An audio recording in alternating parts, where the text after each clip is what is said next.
and welcome to Rolling with Two. I'm Will, and with me today is the gold to my red, Sarah. And today we're doing a two-player perspective and accessibility for Red Rising. Sarah, tell us a little bit about this game. All right. Red Rising is a card drafting and hand management game set in the World of the Book series. So, Will, how does this game change for two players? So for the two-player experience, the only change is that in the middle there are different areas where cubes go. One of the areas is called the Institute. You place 3 cubes of a different player color that's not being used between the two players, put them on the space, you're ready to go. So very simple change for setup. That's great. So that also means then there's no bot, so you don't have to deal with no Nanoman. No Nanoman. All right. So let's take a look at some of the issues potentially for a two-player experience. It is a big deck. Yeah. There is over 100 unique cards in the thing. So, of course, with a two-player game, you're just going to see fewer of them. Mm-hmm. And what I think that leads to is scoring has a lot to do with make sure these colors are here, here, and here. That's fine. Make sure that you have this particularly named character. That's going to be tough. So what might happen in a two-player game especially is one person, the cards, the colors, the names work in their favor, and the in-game scoring might feel a little unfair when it comes to not being able to see enough of the material of the game. That is very true. Although I think since that is the only issue we found with the two-player experience, the flip side of a large deck into a positive is that there's a high replayability for two players because you will not see that many of the cards. Every time you play it, it will be a really new experience as you explore that deck. Yes. As another great thing is, unlike many games that have more players, and we are moving on to the good stuff. Yeah, we're talking about the good stuff. Is the fact that it's deep even at 2 players. Right. There's no like slow startup because some games can be really slow to get going at 2 players. Just with 4 players, more stuff happens. Well, here, there's already cards on the board. You already have cards in your hand. And there's already so many things to look at and so many choices to make that your very first turn is already going to be very dynamic and very complex. Now, with so many things to look at and how dense it is, another benefit for 2 players is that the AP might be a little bit less for 2 players than it would be for, say, 6, because there's so many more things to look at as 6 players start putting more cards out. With 2 players, it's a slightly slower build, so there's fewer things to mentally process when trying to figure out what you need to do. Right. And everything else about the gameplay is really smooth at the 2-player count. There's no other like really big positives or really big negatives. The game is just really smooth from there. Yes. So let's get into accessibility. One of the biggest challenges to this game for vision accessibility is going to be that your hand of cards is secret. Yes. And so if you need assistance, reading your cards, you'll need to have devices or something to help you. Right. Fortunately, a lot of the text is nice and readable at the bottom. Good font for that. The names of the cards are clearly readable in the upper right-hand corner. So are the points in the upper left-hand corner. So a lot of the very important material is easily accessible. Except one of the main issues that we did run across, and this is moving into the colors, is colors very important in this game. In fact, there are 14 colors, different colored factions, and many of the scoring opportunities call out particular colors to be present in particular areas. Right. So color becomes a very, very important part of this game. Yeah. Now, I will say Stonemaier did do a lot to code the colors. The art style for a given group, say gold or obsidian, the way they're dressed art-wise is very similar. Also, you have a border and background that's in that color, so for people who just normally see fine. You also have a pattern that's more visible off on the right side of the card. I will have to say on that point, though, I could not see much in the way of a pattern except for the gold ones, because the gold ones have this really shiny foil. Until I was told that there was a pattern along the left-hand side, couldn't really see that there was a pattern there. Which is why I do want to bring it up in case your vision is good. I mean, you just have a slight color blindness issue. You can look for that as a way to tell apart. Now, the final coding was something that I was looking forward to because it would mean I could play the game because my vision is a bit more severe than basic color blindness. Underneath the name of each character is the word and faction. So Silver Finance and so on. It's in that color on that background. Yeah, and the only ones that kind of work is white is often either over someone's forehead, or I think a few of them are over a background that's different enough. The gold has a gold foil, which really does make it pop, but at some points can also make it difficult to read. The main problem is, even for me, this obsidian, when it's on the table, I couldn't see that there was anything below the name of the character. So Ragnar is up there in white on black, and right below it, it says Obsidian, and I think it says Assassin. Now, I can actually see Assassin because it's in gray on the black background, but Obsidian is written in black on a black background. And so that makes it just really difficult. And I mean, this one is gray, and it's a dark gray on a black background.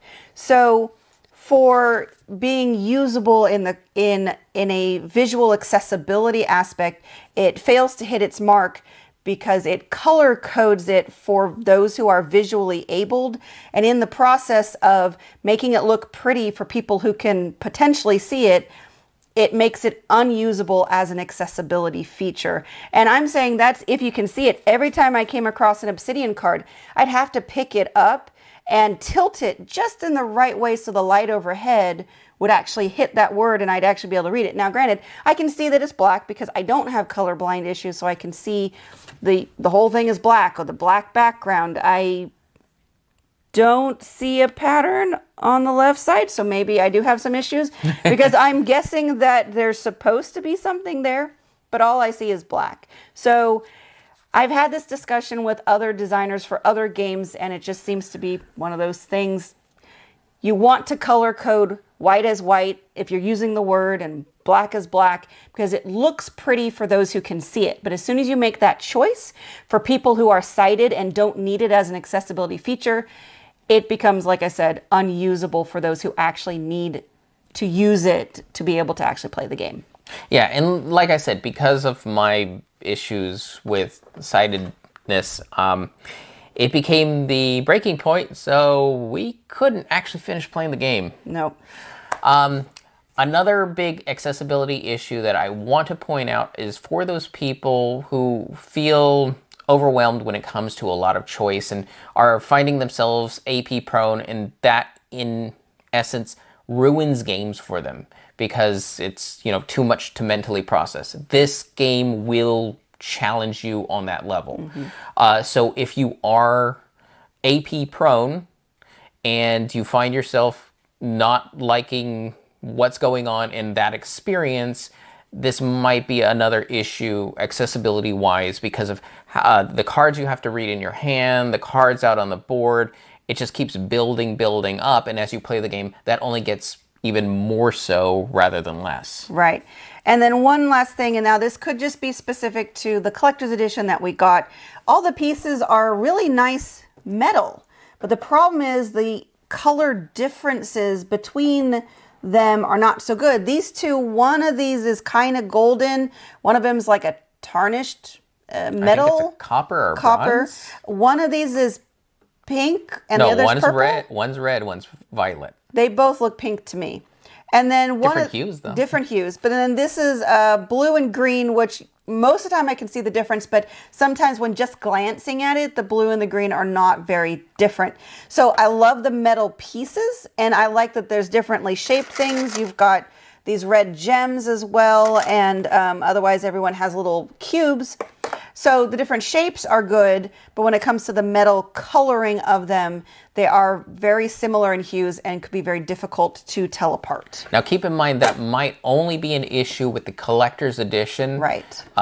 We couldn't find any examples of the standard edition, which might have just basic like plastic. Right, because there are trays Which are plastic. to hold the cards. And these are very, I mean, that's definitely purple and blue, and this is red. So, and I mean, here's yellow. So they're definitely very brightly colored. So maybe in the standard edition, it follows these brighter colors more closely, and that would be easier to see than the collector's edition. Was there anything else we thought about with accessibility? I mean, for accessibility, I mean, the downside of your hand being closed, that's challenging, but the good news is cards that you obtain for the most part are going to be face up on the board. So again, it's if you have enough vision and or assistive devices to help you with your closed hand, then hopefully other people can help you with reading the cards that are on the board. So it's not like the whole game is completely closed information. Right. So it does have that aspect that would hopefully help. Otherwise, I believe that, yep, that is everything. Okay, what do we think when it comes to a two-player game? A two-player game, I pretty much, yes. I mean, the only downside is going to be potentially not being able to make combos because you're not going to go through the deck. But the flip side of that is high replayability. So I think for the most part, just on a straight, is this good for two players? I think for the most part, the answer to that is going to be yes. And for me, I would say it is two-player good, provided you are on the harder core side of gaming. That's true. Because the way this game moves so smooth, so slick, so fast is having players that are familiar with game mechanics and things of that nature aren't like new to you. Like, oh, putting down and I do an ability and I take a card and having basic concepts of board gaming and having enough experience. I feel the hardcore gamer audience, that's where the two-player will really resonate and have the best experience. True, and to that point, having both players at the same skill level, this will be a very difficult game to, like, if you're teaching it to somebody, you know, and you're the expert and you have somebody else, learning it, and a lot of these concepts are new, the feeling of the experience of it may not be great because the expert person is just going to know not exactly, but they're going to pick up on the concepts a lot faster.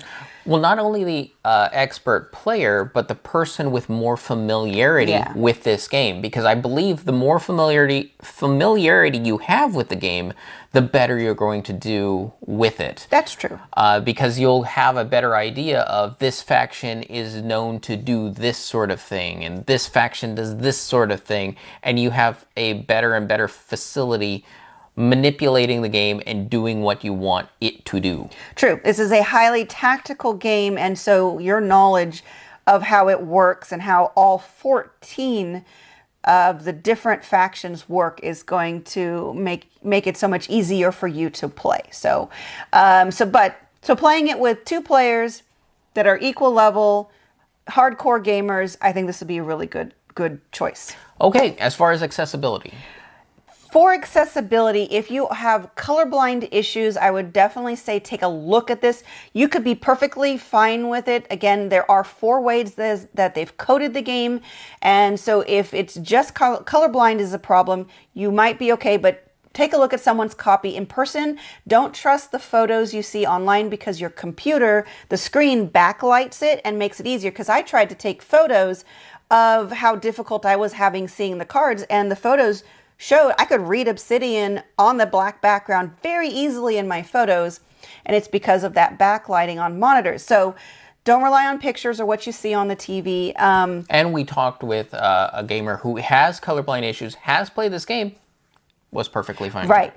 But if you have colorblind issues and you have more severe vision issues, or maybe very severe colorblind issues, or yes, very severe colorblind issues, and then also on that the mental level of just how weighty, and it's not something you expect from a game that's 100 or so cards and only a few bits.